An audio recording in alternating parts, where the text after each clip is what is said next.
Pourquoi des démocraties libérales, leurs représentants, leurs dirigeants,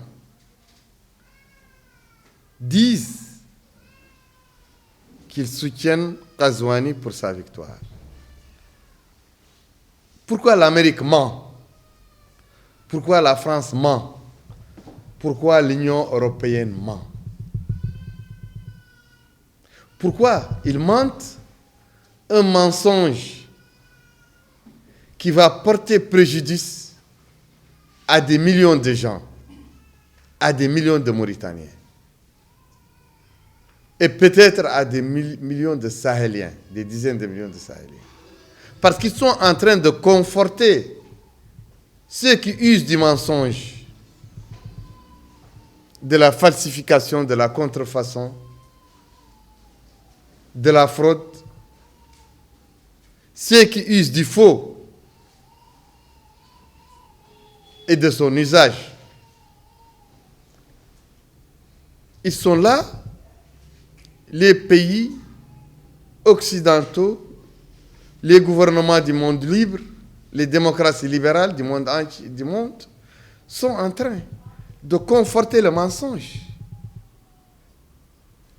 Ils sont en train de planter la pomme du discorde, la pomme, les germes de l'éclatement, les germes de la violence. Pourquoi ils corroborent la violence? Ils corroborent le faux, l'usage du faux.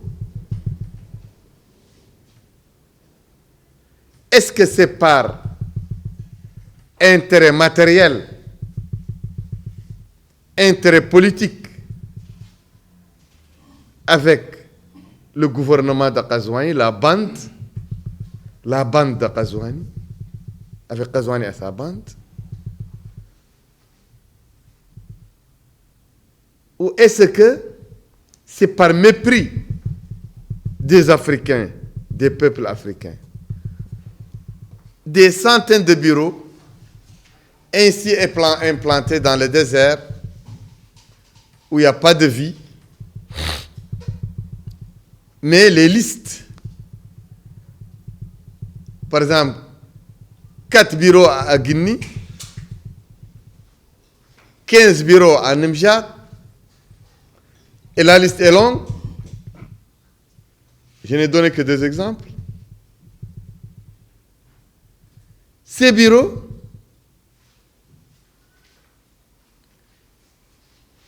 sont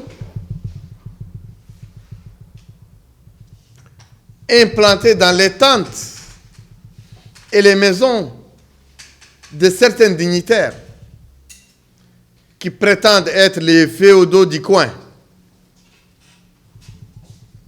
traditionnellement. Ils sont inféodés au pouvoir.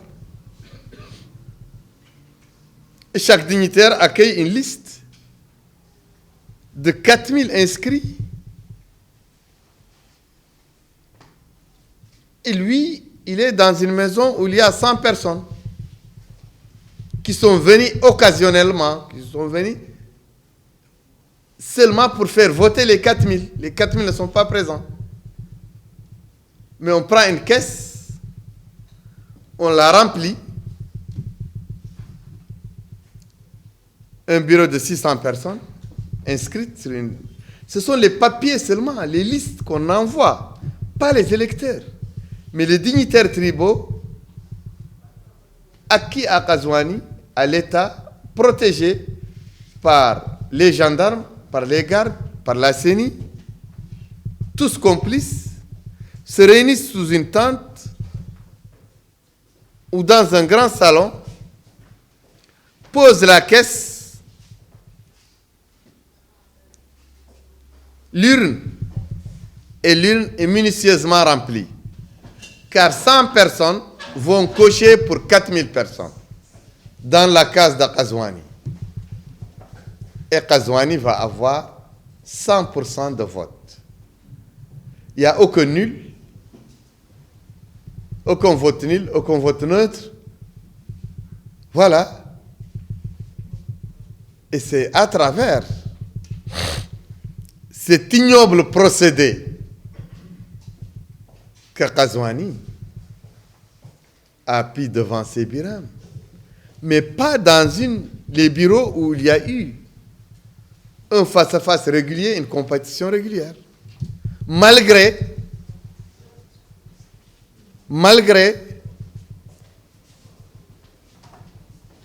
la partialité de tous les organes, de toutes les instances, du recensement jusqu'au dépôt du bulletin dans l'urne. Malgré tout ça, globalement, Biram bat Qazouani dans toutes les villes, ou dans tous les bureaux où il y a un vote régulier. L'autre message que je voudrais envoyer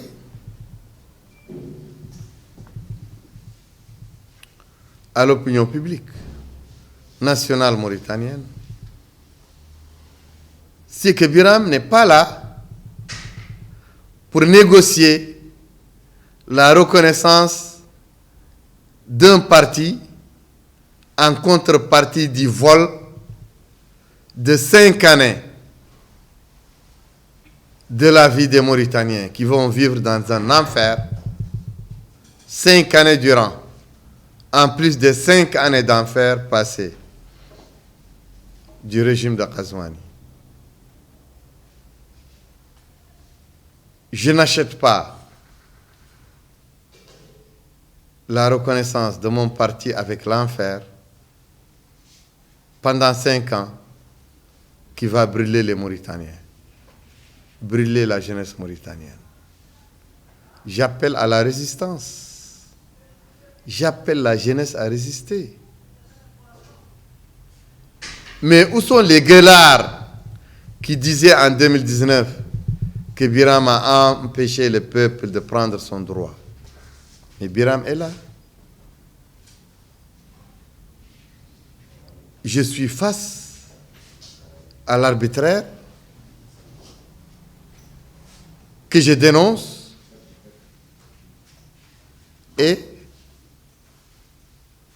je voudrais que les populations, que la jeunesse viennent manifester pacifiquement. Qu'est-ce qui vous empêche de manifester pacifiquement et de mourir comme sont morts nos enfants à Kaïdi, qui avaient la fleur à la main, la fleur dans la bouche, et ils étaient dans la fleur de l'âge. Ils ne tenaient pas un caillou, ni un bâton, ni un couteau, ni un fusil. Ils étaient dans l'extase, comme toutes les populations mauritaniennes, dans toutes les villes et villages de Mauritanie, qui ont manifesté cette nuit-là, lorsqu'ils ont appris que Biram, on lui a donné raison, que Qazouani a accepté sa défaite. Cet audio a circulé, Qazouani a accepté sa défaite, et le peuple est sorti nuitamment pour fêter son enthousiasme, son extase. Mais il n'y avait pas de criminels. Pour les populations mauritaniennes, pour l'opinion publique mauritanienne, je suis dans la logique du bras de fer continu avec le pouvoir, du refus total et définitif de toute reconnaissance de la légitimité d'un pouvoir illégitime, celui de Qazouani, mais avec la coalition, nous sommes ouverts à un dialogue, pas pour la reconnaissance des partis politiques, pas pour l'autorisation d'une manifestation pacifique. Qu'elle soit autorisée ou non, la manifestation pacifique va avoir lieu. Mais nous sommes prêts à discuter avec les autorités de l'itinéraire, de leurs moyens, dans le temps et dans l'espace qui leur permet de mettre leur dispositif pour sécuriser la manifestation et sécuriser la ville. Nous ne sommes pas contre. Mais on ne reconnaît pas Ghazouani en contrepartie de la reconnaissance de 1000 partis politiques. Non, ça c'est un droit. Que Ghazouani le donne ou ne le donne pas, la lutte va continuer. La manifestation aussi c'est un droit.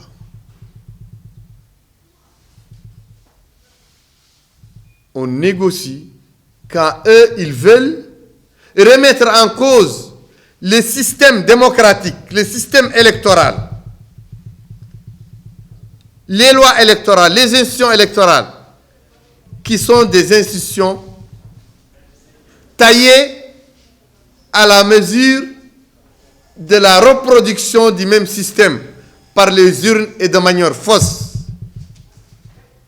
Il faut remettre en cause le code électoral, remettre en cause le recensement électoral, remettre en cause la CENI. C'est pourquoi nous ne reconnaissons pas Ghazouani comme étant président légal de la Mauritanie. Mais quelle moralité il a pour pouvoir trancher contre un État? Mais vous nous prenez pour qui? Vous vous moquez de qui? Vous, les menteurs, les mounafiques, les hypocrites qui disent pourquoi vous n'avez pas déposé de recours? Recours chez qui? Chez quelqu'un qui a soutenu tous les coups d'État que Ghazouani et Aziz ont fomentés ici. Jamais il n'a bronché contre un coup d'État. Mais quelle moralité il a? Mais le Conseil constitutionnel doit être dirigé par des gens d'une certaine moralité, d'une certaine neutralité. Mais ce n'est pas cette race d'hommes qui peuvent diriger les conseils constitutionnels. Enregistrez ce que je dis. Divisez-le pour que les gens entendent la vérité. Les gens ici ne sont pas habitués à entendre la vérité. Mais on va rabattre leurs oreilles avec la vérité. Jusqu'à ce qu'ils se fassent tout petits. Mais vous donnez des leçons à qui? Ces gens donnent des leçons à qui? Diallo Amadou Bacha. Diallo Mamadou Bacha. Mais il a été l'un des sous-fifres, des valets de la chaîne du système qui a dirigé le pays, qui a pillé le pays, qui a volé le pays, qui a tué, qui a génocidé. Et vous voulez qu'il se transforme en juge libre. Mais il n'a jamais vécu dans la liberté, lui. Il n'a jamais vécu dans la dignité. Il n'a jamais vécu dans l'indépendance. Mais c'est pourquoi Aziz l'a choisi. C'est pourquoi Ghazouani l'a choisi. C'est pourquoi ils l'ont choisi. Mais il était avec eux. Il était le chef de leur parti IPR. Il a dirigé le comité de réorganisation du parti IPR. Le parti au pouvoir, qui est là au pouvoir, le parti des voleurs. Et c'est de là-bas qu'ils l'ont placé au Conseil constitutionnel. Mais vous pensez que s'il y a toutes les anomalies du monde